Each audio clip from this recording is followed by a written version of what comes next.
નમસ્કાર વિદ્યાર્થી મિત્રો, હું છું દેવાંગ સર. ગુજરાતી પર્વ યુટ્યુબ ચેનલ પર આપ સૌનું હાર્દિક સ્વાગત છે. આજે આપણે વિડીયોમાં જોઈશું standard 10 CBSE board sample question paper 2024-25 એટલે તમારું જે આ વર્ષે 2025માં જે સીબીએસઈ બોર્ડની એક્ઝામ લેવાશે એમાં ગુજરાતી પેપર કેવું હશે, પ્રશ્ન કઈ રીતે લખવું, કેવી રીતે તૈયારી કરવી, એ દરેકની ઝીણેમાં ઝીણી એકદમ ડિટેલમાં ઇન્ફોર્મેશન હું તમને આ વિડીયોમાં આપીશ. વિડીયો જરા લાંબો બનશે, પણ જો આ વિડીયો તમે એન્ડ સુધી જોઈ લો તો તમને કોઈ કન્ફ્યુઝન નહીં રહે. કયા પ્રશ્નમાં મારે કેવી રીતે તૈયારી કરવી, મારે શું ધ્યાન રાખવું, તો આ બધું તમે ડિટેલમાં સમજી લેશો તો તમારા માર્ક્સ ચોક્કસ વધી જશે. કારણ કે હંમેશા કહેવાય છે કે જો આપણે કોઈ મંજિલ સુધી પહોંચવું હોય તો આપણને રસ્તો યોગ્ય ખબર હોવી જોઈએ. પણ જો રસ્તો યોગ્ય ખબર ના હોય તો બે વસ્તુ થાય, કાં તો તમે મોડા પહોંચો, કાં તો તમે રસ્તામાં હેરાન થાઓ. તો એ જ રીતે જો આપણને ક્વેશ્ચન પેપરમાં કઈ રીતે લખવાનું છે, શું તૈયારી કરવાની છે, જો આપણને પહેલેથી ખબર હોય તો આપણને ભૂલ પડે નહીં. તો હવે આપણે શરૂઆત કરીએ. હવે જો સૂચના આપેલી છે, આ પ્રશ્નપત્રને બે વિભાગમાં વિભાજિત કરવામાં આવ્યું છે, એટલે બે પાર્ટ છે. વિભાગ એ વસ્તુનિષ્ઠ પ્રશ્નો એટલે કે એમસીક્યુ હશે, તેમજ ટૂંકા પ્રશ્નો પૂછવામાં આવ્યા છે. પ્રશ્ન 1, 2, 3, 4, 5 ના દરેક ઉત્તર માટે એક એક અંક નિર્ધારિત છે. કુલ ગુણ 34 એટલે ટોટલ 34 માર્ક્સ છે આની અંદર. વિભાગ બી વર્ણનાત્મક પ્રશ્નો. આપેલી સૂચના પ્રમાણે આ વિભાગના પ્રશ્નોત્તર લખવાના રહેશે, એટલે તમને ઇન્સ્ટ્રક્શન આપેલી હશે એ પ્રમાણે તેમાં લખવાનું છે. લેખન કાર્યમાં આવતા પત્ર લેખનમાં પ્રશ્નમાં જો પ્રેષકનું નામ આપવામાં આવ્યું ન હોય તો જવાબમાં પત્ર લખતી વખતે વિદ્યાર્થીએ પોતાનું નામ, સરનામું કે પોતાની અને કોઈ પણ શહેરની આગવી ઓળખ આપવી નહીં. સાદી ભાષામાં અમે એમ કહેવામાં આવે છે કે જો નામ ના આપ્યું હોય પત્ર લેખનમાં કે તમે એડ્રેસ તરીકે, તો તમારે તમારું નામ, તમારા શહેરનું નામ કે એવી તમારી કોઈ પણ ઓળખ ઊભી થાય એવું લખવાનું નથી. જો પ્રશ્નપત્રમાં પ્રેષક અને પ્રતિનું નામ જણાવ્યું હોય તો તેનો જ ઉલ્લેખ પત્ર લેખનમાં કરવો. જો તમને પહેલેથી આપેલું હોય કે આ જ નામનો ઉપયોગ કરવાનો છે તો તમારે એ નામનો ઉપયોગ કરવો. કુલ ગુણ 46 એટલે કે 46, ટોટલ આ 46 છે. ફૂલ પેપર 80 માર્ક્સ, આખું પેપર 80 માર્ક્સનું છે. પ્રશ્નનો ઉત્તર લખતા પહેલા તેનો સિરિયલ નંબર અચૂક લખવો, એટલે સિરિયલ નંબર જે આપેલો છે એ તમારે લખવાનો છે. આ સેમ ઇન્સ્ટ્રક્શન જે મેં ગુજરાતીમાં વાંચી ઇંગ્લિશમાં અહીંયા આપેલી છે. આ અલગ નથી, આ ગુજરાતીમાં આપેલું છે, આ ઇન્સ્ટ્રક્શન અંગ્રેજીમાં છે. આપણે ગુજરાતી ભણીએ છીએ એટલે આપણે ગુજરાતીની જ વાત કરી. હવે શરૂઆત કરીએ. હવે જે પાર્ટ 1 છે એમાં સૌથી પહેલા લખ્યું છે એડવાન્સ રીડિંગ સ્કિલ. આ ઇતર વાંચન એટલે કે વધારાના વાંચન સાથે જોડાયેલો વિભાગ છે. અત્યાર સુધી તમે ગુજરાતી ભાષા ભણતા આવ્યા છો તો તમે ઘણા બધા પાઠ ને બધું ભણી આવ્યા છો, એટલે તમારું રીડિંગ સ્કિલ વિકસેલું છે. તો એના આધારે જ આની અંદર પ્રશ્નના જવાબ હશે. હવે જોઈએ પ્રશ્ન 1. નીચેનો ગદ્યખંડ વાંચી તેની નીચે આપેલા પ્રશ્નોનો યોગ્ય વિકલ્પ શોધીને જવાબ લખો. એટલે આ પ્રશ્નની અંદર તમારા એમસીક્યુ આપેલા છે. સૌ પ્રથમ તમારા પેરેગ્રાફ વાંચવાનો છે. પેરેગ્રાફ વાંચીને આના બેઝ ઉપર નીચે ક્વેશ્ચન આન્સર આપેલા છે. બરાબર, કે માનવને કઈ બાબત સાચા સુખનો અનુભવ કરાવી શકતી નથી. પછી નીચે ABCD એવા ઓપ્શન આપેલા છે. તો આની અંદર તમારે જે ઓપ્શન છે, જે સાચો જવાબ છે તે દર્શાવવાનો છે. હવે ટોટલ તમારે કરવાના છે 5 આની અંદર. બરાબર, 5 આપેલા હશે અને 5 તમારે કરવાના છે. 5 માર્ક્સનું છે આ રહ્યું. પછી છે પ્રશ્ન 2. નીચેનો ગદ્યખંડ વાંચી તેની નીચે આપેલા પ્રશ્નોનો યોગ્ય જવાબ લખો. સેમ એઝ ઇટ ઇઝ પ્રશ્ન 1 જેવું, પણ આમાં એક મોટો તફાવત છે. એ શું છે કે પ્રશ્ન 1માં તમે જો તો તમને પ્રશ્ન પછી નીચે એમસીક્યુ આપેલા છે, એટલે તમારે સાચો જવાબ પસંદ કરવાનો છે. બરાબર, એટલે ઉપરના પેરેગ્રાફમાં તમારું કામ થોડું આસાન છે, પણ આની અંદર તમારે પ્રશ્નનો જવાબ લખવાનો છે. બરાબર, કે ભાઈ ગદ્યખંડ એક આપેલો છે જવાબ. હવે આમાં શું હોય કે હવે તમારું સ્ટાન્ડર્ડ લેવલ અપ છે, તમે 10મા ધોરણમાં છો એટલે ઈઝી તો હશે નહીં. પહેલા 6ઠા 7મા 8મામાં તમે જોયું હશે કે પેરેગ્રાફમાં એટલે લાઈનમાંથી જ જવાબ મળી જાય. આની અંદર તમારે પેરેગ્રાફ વાંચવાનું, પછી સમજવાનું અને પછી જવાબ આપવાના. આના બધાના ડિટેલ વિડીયો પણ ચેનલમાં મૂકવામાં આવશે કે આ બધામાં કરવું શું આપણે, એ તમે ચેનલ સાથે જોડાયેલા રહેશો તો તમને એ વિડીયોનું નોટિફિકેશન મળી જશે. હવે આની અંદર પણ 5 માર્ક્સ છે, એટલે ટોટલ આપણા થઈ ગયા 5 ને 5 10, એટલે 10 માર્ક્સ આપણા છે એડવાન્સ રીડિંગ સ્કિલ, જે પાર્ટ 1 ની અંદર જ છે. પછી લખ્યું છે લિટરેચર. લિટરેચર એટલે સાહિત્ય. તમારી જે ટેક્સ્ટ બુક છે એમાંથી આ પ્રશ્ન હશે. હવે છે પ્રશ્ન 3. નીચે આપેલા પ્રશ્નોના જવાબ માટે યોગ્ય વિકલ્પ પસંદ કરીને લખો, કોઈ પણ 4, અને આના માર્ક્સ છે 4, એટલે એની 4, એટલે તમને આની અંદર આપેલા છે 5, એમાંથી તમારે કરવાના છે 4. અહીંયા મારી સલાહ એવી રહેશે કે તમારે 5 એટેમ્પ કરવાના. કદાચ જો કોઈ ખોટો પડી ગયો તો જે સાચું પડ્યું છે એને માર્ક્સ ગણાઈ જશે તમારે, એટલે બધા જ એટેમ્પ કરવાના, લખવાના બધા જ. પછી છે પ્રશ્ન 4. નીચે આપેલા પ્રશ્નોના ટૂંકમાં જવાબ લખો. આ પણ છે કોઈ પણ 4, બરાબર, એક માર્ક્સનો જ છે. હવે આની અંદર તમારે શું કરવાનું, આપવામાં આવેલા છે 6, બરાબર. પ્રશ્ન 4 ની અંદર તમને આપેલા છે 6, એમાંથી તમારે લખવાના છે 4. જો તમે વિચારી શકો કે જે 4 તમને પરફેક્ટ આવડે છે એ પહેલા લખી નાખો, બરાબર.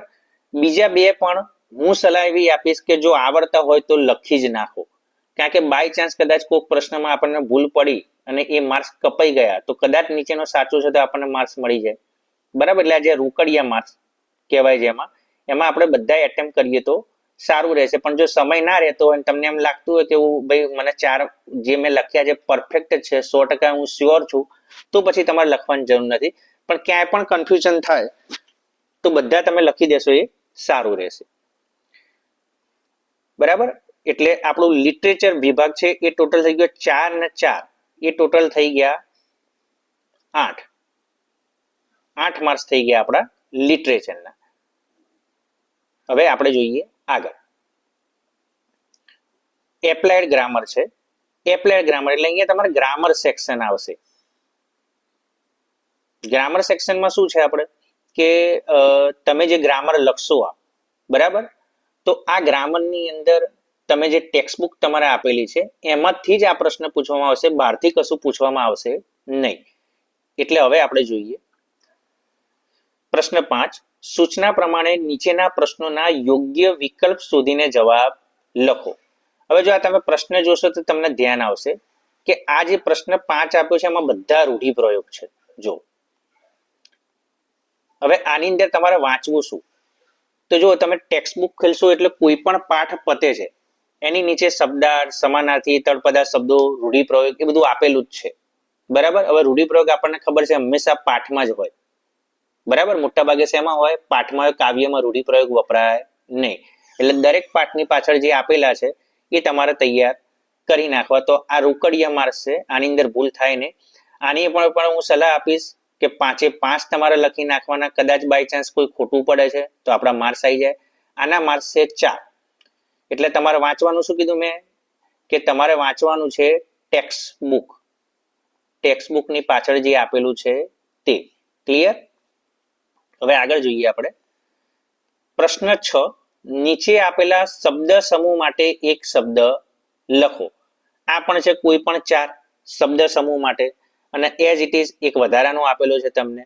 હવે આ શબ્દ સમૂહ પર જે પૂછાશે એ પણ તમારે કયું પૂછાય છે કે જે ટેક્સ્ટ બુકની પાછળ તમારે આપેલું છે તે જ પૂછાશે, બહારનું તમારે કંઈ પૂછાતું નથી. એટલે આ ખાસ ધ્યાન રાખજો કે ટેક્સ્ટ બુકનું જે છે એ જ તમને પૂછવામાં આવશે. એટલે મેં પહેલા પણ કીધું આગળના પ્રશ્નમાં કે દરેક પાઠની પાછળ આપેલા છે તમારે ખાસ વાંચી જવા. પછી છે પ્રશ્ન 7. સૂચના મુજબ કરો.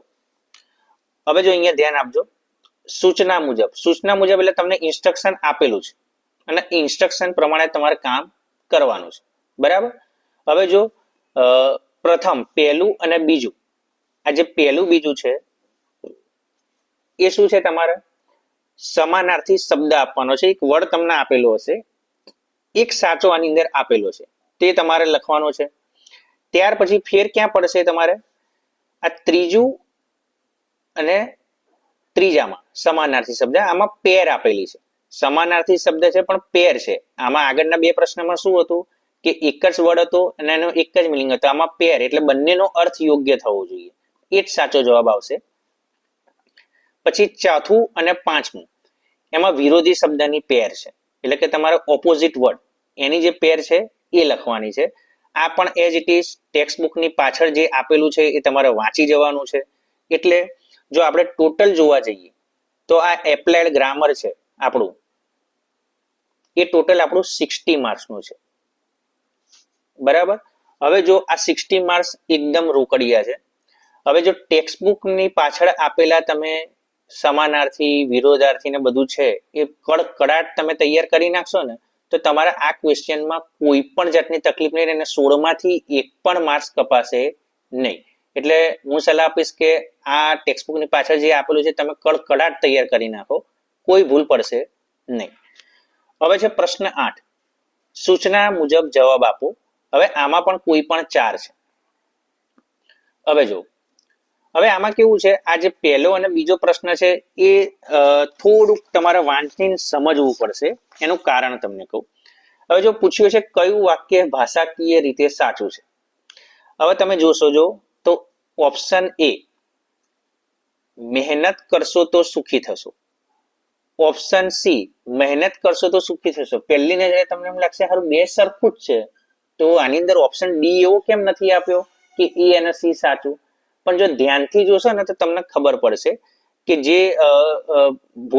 જે ફેર કરેલો છે, બરાબર, કયો છે, જે દૂર વસ્તુ જે અલગ કરી છે એ શબ્દ કયો છે, મહેનત શબ્દ છે. જો આ બે શબ્દ જો ધ્યાનથી, એકમાં મ ઉપર માત્ર આપેલું છે અને એકમાં હ ઉપર આપેલું છે.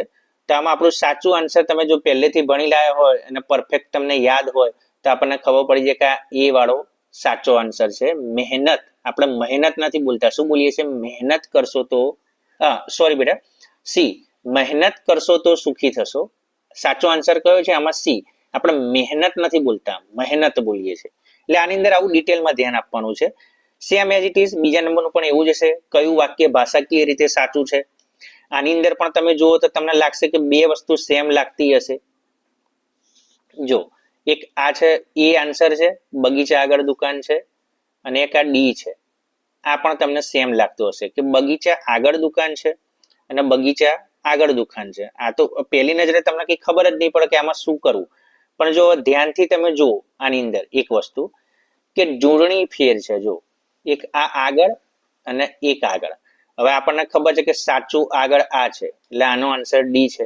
એટલે ઇન શોર્ટ ખબર પડી ગઈ, તમારે જોડણી જોવાની છે, વાક્ય રચના જોવાની છે, તો જ તમને બરાબર ખબર પડશે આની અંદર. હવે આગળ જોઈએ, અનુગ ઓળખો, નિકુંજને કામ સોંપજે. બરાબર. બીજો પણ પ્રશ્ન 4થા નંબરનો અનુગ છે, ચેતનાથી હસી પડાવ્યું. બરાબર. હવે અનુગો તમારે જે ટેક્સ્ટ બુકમાં ગ્રામર આપેલું છે એમાંથી પૂછાશે.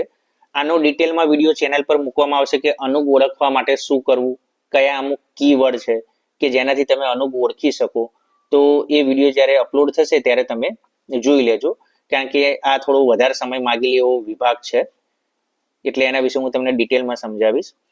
પછી નામયોગી ઓળખો, અનુગ અને નામયોગી બંને પ્લેસ દર્શાવવાનું કામ કરે છે. આ વિડીયો પણ મૂકવામાં આવશે, આ પણ તમે જોઈ લેજો. દરેકના જે અત્યારે તમને હું સલાહ આપીશ કે શું કરવાનું છે, પછી એની અંદર પરફેક્ટ શું કરવાનું છે એના માટે પણ હું અલગથી વિડીયો બનાવીશ, તે તમે ખાસ જોજો. ગ્રામરના વિડીયો હવે અપલોડ થતા રહેશે. હવે છે પાર્ટ બી. પાર્ટ એ આપણો પતી ગયો. પાર્ટ એ આપણો ટોટલ હતો 34 માર્ક્સનો. હવે આપણો પાર્ટ બી છે એ છે આપણો 46 માર્ક્સનો. બરાબર. હવે એમાંથી પ્રથમ શરૂઆત થાય છે લિટરેચર. લિટરેચર એટલે એક સાહિત્ય. હવે આમાં છે પ્રશ્ન 9, નીચેનું કાવ્ય વાંચી તેની નીચે આપેલા પ્રશ્નના જવાબ લખો, ગમે તે 5. બરાબર. એટલે તમને પોયમ આપેલું હશે અને પોયમની અંદર નીચે ક્વેશ્ચન આન્સર આપેલા હશે અને એ પ્રમાણે તમારે જવાબ લખવાના છે. હવે અહીંયા આગળ એક સારી વાત એ છે કે આ જે પોયમ હશે એ ટેક્સ્ટ બુક બેઝ હશે, એટલે તમારે અનસીન નહીં હોય. એટલે તમારે જે કાવ્ય આપવામાં આવેલા છે, જે ટેક્સ્ટ બુક તમે વાપરો છો એની અંદર કાવ્ય આપેલા છે, એ જ કાવ્યમાંથી આની અંદર પ્રશ્ન પૂછવામાં આવશે. હવે આપણને ખબર છે કે ચેપ્ટર 1, 4, 7, 9, 11, 15, 18 એટલે જે બધા પોયમ છે એ તમને ખાસ આવડવું જોઈએ, એટલે એ તમને આવડી જશે. એટલે આ વિભાગ પણ આપણા માટે અઘરો નથી. બરાબર. કારણ કે અનસીન નથી, આપણે જોયેલું છે. બરાબર. આની અંદર પણ 6 આપેલા છે, 5 કરવાના છે. સલાહ એ આપીશ અગાઉની જેમ બધા લખી નાખજો, કારણ કે બહુ સમય નહીં બગડે. મોટા પ્રશ્નમાં હું સલાહ આપીશ કે જે આવડે એ જ લખો, પણ જે નાના પ્રશ્નોમાં છે એમાં બહુ તો 4-5 મિનિટનો ફેર પડે, પણ કદાચ એક ખોટો પડ્યો છે તો બીજો સાચો હોય તો તમને માર્ક્સ મળી જાય. હવે છે પ્રશ્ન 10. નીચે આપેલા પ્રશ્નોના 2-3 વાક્યમાં જવાબ આપો. આમાં તમારે લખવાના છે ગમે તે 2. હવે આમાં હું તમને સલાહ આપીશ કે તમને જે 2 સારા આવડતા હોય એ તમે સૌ પહેલા લખી નાખો, કારણ કે આમાં જો બધા લખવા જશો તો તમારો સમય બગડશે. એટલે સૌથી પહેલા જે તમને 2 આવડે છે એ લખી નાખો. પછી છે પ્રશ્ન 11. નીચે આપેલા પ્રશ્નોના સવિસ્તર જવાબ લખો. સવિસ્તર એટલે લોંગ ક્વેશ્ચન આન્સર. હવે આની અંદર તમને 3 આપ્યા છે ને તમારે કોઈ પણ એક જ લખવાનો છે. એટલે આ સૌથી પહેલા તમે 3 જુઓ ને તમારે એમ જોવાનું કે કયો પ્રશ્ન એવો છે જે મને બિલકુલ આવડતો જ નથી, તો એને સ્કીપ કરી દો. પછી બીજા 2 આપ્યા છે તેમાં જોવાનું કે આમાંથી કયો પ્રશ્ન હું સારી રીતે લખી શકીશ. હવે જે પ્રશ્ન તમે સારી રીતે લખી શકો છો એ પ્રશ્ન એકદમ ડિટેલમાં સરસ રીતે તમારે લખી નાખવાનો, એટલે માર્ક્સ આપણા આવી જાય. હવે તમને અહીંયા એક ધ્યાન આપજો કે આ જે ચેપ્ટર આપણું 10 ક્વેશ્ચન નંબર 9 છે, બરાબર. આજે આપણે પોયમ વાળો જોયો તો એ ક્વેશ્ચન 9, બરાબર. પછી આ ક્વેશ્ચન 10, ક્વેશ્ચન 11, બરાબર. આ બધા જે પ્રશ્નો તમારે પૂછવામાં આવશે એ તમારા પોયમમાંથી આવશે. પોયમ એટલે તમારી જે ટેક્સ્ટ બુકમાં આપી છે એ પોયમમાંથી તમને આની અંદર પ્રશ્ન પૂછવામાં આવશે. જે આપણે પણ વાત કરી ચેપ્ટર 1, 4, 7, 9, 11, 15, 18 તમે ટેક્સ્ટ બુકની ઇન્ડેક્સ જોઈ લેજો, જેટલા પોયમ છે એમાંથી જ પ્રશ્ન પૂછવામાં આવશે. એટલે ધ્યાન રાખવાનું કે મારે જ્યારે ચેપ્ટર 9 પ્રશ્ન નંબર 9 થી જે વિભાગ શરૂ થાય છે, પ્રશ્ન 9, 10, બરાબર, અને 11, એ બધામાં મારે શું કરવાનું છે, મારે પોયમ બરાબર કડકડાટ યાદ રાખવાની છે. ફરીથી રિપીટ કરું છું, પ્રશ્ન નંબર 9, પ્રશ્ન 10 અને પ્રશ્ન 11. આની અંદર તમારે પોયમ આવડતી હશે એટલે કે આપણે પોયમ માંથી જ પ્રશ્નો પૂછવામાં આવશે ટેક્સ્ટ બુકના, બરાબર, બહારનું કોઈ છે નહીં. હવે આપણે જોઈએ પ્રશ્ન 12. ગદ્યખંડ વાંચી તેની નીચે આપેલા પ્રશ્નના ઉત્તર લખો. ગમે તે 6, એટલે 1 માર્ક્સનો 1 છે. હવે તમે વિચારશો કે સાહેબ આવું તો આગળ આવી ગયું કે પેરેગ્રાફ આપેલો હોય અને આપણે જવાબ લખવું, તો અહીંયા આગળ તમારા માટે એક ઈઝી વસ્તુ છે. હવે ઈઝી વસ્તુ કઈ છે હું તમને કહી દઉં. તમે જોજો કે તમારા ટેક્સ્ટ બુકની પાછળ તમને આપવામાં આવેલું છે પૂરક વાંચન. તો એમાંથી આ પ્રશ્ન પૂછવામાં આવશે. ભારતીય સંસ્કૃતિના જ્યોતિધર ને બધા સત્યવ્રત ને બધા જે પાઠ છે એમાંથી આની અંદર પ્રશ્ન પૂછવામાં આવશે. એટલે એ તમારે પૂરક વાંચનમાં વાંચી લેવા. એટલે આ પણ આપણા માટે અઘરો વિભાગ છે નહીં. આગળ જોઈએ આપણે પ્રશ્ન 13. નીચે આપેલા પ્રશ્નોના 2-3 વાક્યમાં જવાબ લખો. ગમે તે 3. હવે 3 લખવાના છે, 6 આપેલા છે. હવે આમાં હું તમને એમ નહીં કહું કે બધા લખો, તમને જે સારી રીતે 3 આવડે છે તે તમારે લખવાના છે. હવે જો અહીંયા થોડીક પ્રિન્ટિંગ મિસ્ટેક છે બોર્ડની. 6 ગુણ્યા 2 તો 12 થઈ જાય, બરાબર. એટલે અહીંયા આગળ હોવું જોઈએ 2 ગુણ્યા 3 તો 6 આન્સર થાય, બરાબર. આટલું મેથ્સ આપણે ભણેલા છે એટલે આની અંદર 2 માર્ક્સનો એક પ્રશ્ન છે, બરાબર. અહીંયા પ્રિન્ટિંગ મિસ્ટેક છે જે હમણાં તમને બતાવી. પછી છે પ્રશ્ન 14. નીચે આપેલા પ્રશ્નોના સવિસ્તાર જવાબ લખો. આની અંદર પણ સલાહ તમને આપીશ કે જે તમને ફાવે છે એ પેલા 2 નક્કી કરો. 4 આપેલા છે, મોટા પ્રશ્ન છે. જે નથી જ આવડતા એ પહેલા સ્કીપ કરો. જે આવડે છે એમાંથી મને કયા સારા આવડે છે એ સિલેક્ટ કરીને તમે આની અંદર લખો. ક્લિયર? હવે આ જે પ્રશ્ન છે, પ્રશ્ન નંબર 13 અને પ્રશ્ન નંબર 14, આ પ્રશ્ન 13 અને આ પ્રશ્ન 14, આ તમારા ટેક્સ્ટ બુકમાં જે પાઠ આપેલા છે, પાઠ, પોયમ નહીં પાઠ, એમાંથી આ પ્રશ્ન પૂછવામાં આવશે. જેમ આપણે જોયું ને 9, 10, 11 પોયમ બેઝ હતો અને આની અંદર શું હશે, પાઠ, બરાબર. ક્લિયર બેટા? હવે આપણે આગળ જોઈએ ઇફેક્ટિવ રાઇટિંગ સ્કિલ, બરાબર. જે નિબંધ પત્ર લેખન આપણે જે કહીએ છીએ એ આ સેક્શનમાં આવશે. પ્રશ્ન 15. નીચે આપેલા વિષયના મુદ્દા પરથી કોઈ પણ એક વિષય ઉપર 120 શબ્દોમાં અનુચ્છેદ લેખન કરો. એટલે આપણે નિબંધ કઈ રીતે લખવું, બરાબર, એના વિશે પણ એક અલગ વિડીયો બનાવવામાં આવશે, બધા તમે જોઈ લેજો. પણ આની અંદર શોર્ટમાં વાત કરી દઈએ તો આની અંદર તમને 2 નિબંધ આપેલા હશે, એમાંથી કોઈ પણ એક લખવાનો છે. નીચે તમને મુદ્દા આપેલા હશે, તમને જે નિબંધ સારી રીતે ફાવતો હોય તે નિબંધ લખવાનો. પણ ધ્યાન રાખવાનું કે અહીંયા ભલે 120 શબ્દ લખ્યા, પણ આપણે 10મા ધોરણમાં છે એટલે આપણે સામાન્ય રીતે એવી માન્યતાથી ચાલી શકીએ કે આપણે 1.5 પેજ તો મિનિમમ આપણે લખી જ શકીએ સારી રીતે, ક્વોલિટી વાળું. નિબંધ કઈ રીતે લખવું, કઈ રીતે માર્ક્સ વધારે મેળવી શકાય, શું ધ્યાન રાખવું, બરાબર, એ તમને હું આગળ વિડીયોમાં જણાવતો રહીશ. આની અંદર એકાદ નિબંધ જે હશે એ કરંટ ટોપિક ઉપર હશે, સામાજિક સમસ્યા હશે, રાજકીય સમસ્યા હશે, આર્થિક સમસ્યા હશે, અથવા એના રિલેટેડ કોઈ પણ ટોપિક ઉપર હશે, અને એક નિબંધ તમારા કન્ટેન્ટ બેઝ હશે. આ ફાઇનલ નથી, અનસીન છે, પણ આપણી ધારણા છે કે આ રીતે પૂછાઈ શકાય. દાખલા કે તમારા પાઠ છે, દાખલા કે પ્રાણનો મિત્ર પાઠ છે, એમાં ઝાડની વાત છે, તેના પરથી વૃક્ષારોપણનું મહત્વ કે XYZ ગમે તે પૂછાઈ શકાય. જેઠીબાઈ વાળો પાઠ છે, એમાંથી નારી તું નારાયણી, બરાબર, જેઠીબાઈ બરાબર લડ્યા હતા, બરાબર. હાસ્ય એક કળા, મારો યાદગાર પ્રવાસ, પાઠ 8 ને બધા એના રિલેટેડ આપણને કંઈ પણ પૂછાઈ શકાય. હવે આપણે જોઈએ પ્રશ્ન 16. નીચે આપેલા મુદ્દા પરથી બોધ અને શીર્ષક સાથે વાર્તા લેખન કરો. હવે આના છે 6 માર્ક્સ.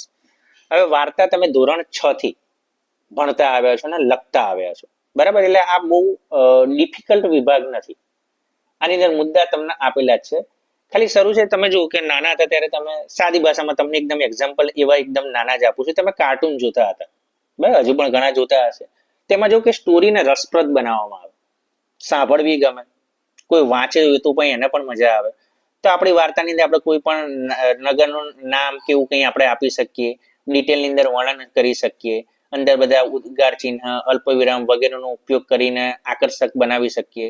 તો 6 માર્ક્સની છે, તો મિનિમમ આમાં પણ તમે 1.5 પેજ જેવું લખો, 1.5, તો એ સારું રહેશે, બરાબર, કારણ કે આપણે 10મામાં છીએ, 6ઠા 7મામાં તો છીએ નહીં. અને યાદ રાખજો, અહીંયા એક ઇન્સ્ટ્રક્શન આપેલી છે, બોધ અને શીર્ષક. શીર્ષક એટલે કે હેડિંગ. હેડિંગ તમારે આપી દેવાનો છે. જે વિષય તમને આપેલો હોય એના આધારે હેડિંગ તમારે આપી દેવાનું છે. એના માર્ક્સ ગણવામાં આવે છે. પછી પ્રશ્ન 17. હવે જો આની અંદર તમને 2 ઓપ્શન મળશે, 2ની આપણે ચર્ચા કરી લઈએ. 2 મિનિટ બેટા. હા, ઓકે. હવે જો નીચે આપેલા વિષય પરથી પત્ર લેખન અથવા તો સચિત્ર જાહેરાત લેખન કરો. હવે આની અંદર 2 વસ્તુ છે. પહેલો છે પત્ર અને બીજું છે સચિત્ર જાહેરાત. હવે આની અંદર દરેક જણનું વસ્તુ જુદું હોઈ શકે, પણ હું દરેક વિદ્યાર્થીને સલાહ આપીશ કે બને ને ત્યાં સુધી તમે પત્ર લખવાનો ટ્રાય કરો, બરાબર. એનું કારણ કહું કે આ સચિત્ર જાહેરાત જે ખરી, બરાબર, આ જે પ્રશ્ન છે સચિત્ર જાહેરાત લેખન કરો, એમાં તમે ચિત્ર દોરવું પડશે, બહુ થિંકિંગ કરવું પડશે, અને સમયનો અભાવ રહેશે, તો તમે કરી શકશો નહીં, બરાબર. તમારું કંઈક દોરવામાં આપણે જાણીએ છીએ કે ડ્રોઈંગ કરવા જઈએ તો થોડો સમય વધારે થાય, એમ કદાચ લખવાનું કામ જલ્દી પતી જાય. હવે જો આની અંદર એડ્રેસ આપેલું જ છે, એ જ પ્રમાણે તમારે કરવાનું છે. હવે CBSE એક જુદો નિયમ પ્રમાણે ચાલે છે પત્ર લેખનમાં. આપણે પ્રોપર ગુજરાતી ભાષા પ્રમાણે જોઈએ તો એડ્રેસ હંમેશા આપણે રાઈટ સાઈડ લખવામાં આવે છે પત્ર લેખનમાં. કઈ સાઈડ આવે? Right side. પણ CBSE ઇન્ટરનેશનલ મેથડને ફોલો કરે છે, એટલે તમારે એડ્રેસ આની અંદર લેફ્ટ સાઈડ લખવાનું આવશે, આ બાજુ, બરાબર, લેફ્ટ સાઈડ. લેફ્ટ સાઈડ એટલે કે ડાબી સાઈડ. એટલે પત્ર આપણા 5 માર્ક્સનો છે. એટલે ઓવરઓલ આપણે જોઈએ તો જે તમારો પાર્ટ A હતો એ 34 માર્ક્સનો હતો. એમાં એડવાન્સ રીડિંગ સ્કિલ 10 માર્ક્સની હતી, લિટરેચર 8 માર્ક્સનું હતું, એપ્લાઇડ ગ્રામર 16 માર્ક્સનું હતું, અને પછી 4 માર્ક્સના તમારે સૂચના પ્રમાણે જવાબો હતા, બરાબર, જે ગ્રામર સેક્શન હતું. એટલે એ પ્રમાણે 34 માર્ક્સ પાર્ટ એમાં હતા. પાર્ટ B જે હતો લિટરેચરનો, એમાં જે લિટરેચર 30 માર્ક્સનું હતું. 5 માર્ક્સની તમારે પોયમ હતી, 2-3 વાક્યમાં જવાબ, સવિસ્તર. આ જે પ્રશ્ન 9, 10, 11 જે હતો એ તમારે પોયમ બેઝ હતો. પછી પ્રશ્ન 12 એ પૂરક વાંચનમાંથી પૂછવામાં આવશે. પ્રશ્ન 13 અને 14 એ પાઠમાંથી પૂછવામાં આવશે, અને નીચું આપણે અલગથી આપણે આની અંદર જોયું. તો દરેક વિગત તમને મેં ડિટેલમાં, વિડીયો ખાસો લાંબો બની ગયો છે, દરેક વસ્તુ તમને ડિટેલમાં સમજાવી દીધી છે. આ વાર્તા લેખન કઈ રીતે લખવી, નિબંધ કઈ રીતે લખવું, વધારે ગુણ કઈ રીતના મેળવી શકાય, આના વિડીયો ચેનલ પર અપલોડ કરવામાં આવશે. તો જો તમને વિડીયો ગમ્યો હોય તો આ વિડીયો તમે શેર કરી દેજો, જેથી અન્ય વિદ્યાર્થી મિત્રો પણ સારા ગુણ લાવી શકે. ચેનલને સબસ્ક્રાઇબ કરી દેજો, જેથી આવા વિડીયો તમને મળતા રહેશે અને તમારે નોટિફિકેશન તમને મોબાઈલમાં મળી જશે, એટલે તમારે સર્ચ કરવું નહીં પડે. એકદમ ઇઝી ભાષામાં તમને ખબર પડે એ રીતે સમજાવી દીધું છે. વાર્તા લેખનને એ બધાના વિડીયો ફરીથી રિપીટ કરું છું કે ચેનલ પર મૂકવામાં આવશે કઈ રીતે લખવું. તો એના માટે તમે ચેનલ સાથે જોડાયેલા રહેશો તો તમને દરેક વિડીયોના નોટિફિકેશન મળતા રહેશે. ધન્યવાદ.